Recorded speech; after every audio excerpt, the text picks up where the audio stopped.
বসে ভিজছিস কেন? ভিতরে আয়, ঠান্ডা লেগে যাবে তো। এমনিতেই শরীরটা ভালো নেই।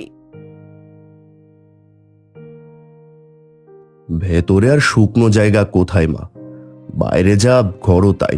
সব তো গঙ্গার সমান হয়ে গেছে। এই জীবন রেখে আর কি হবে?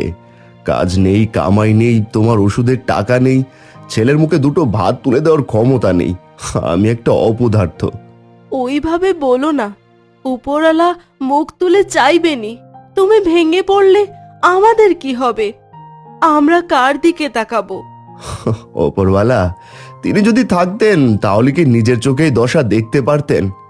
এই যে আমার মা বিনা ওষুধে ধুকছে, ছেলেটা খিদের জ্বালায় ছটফট করছে, কোথায় তার তো দয়া হয় না? মা, খুব খিদে পেয়েছে, সকাল থেকে তো কিচ্ছু খাইনি, পেটের ভেতরটা কেমন করছে। হে দয়াময়, আমাদের আর পরীক্ষা নিও না প্রভু। হয় আমাদের তুলে নাও, নয় বাঁচার মতো একটা পথ দেখাও। আমার নাতির মুখের দিকে চেয়ে দেখো।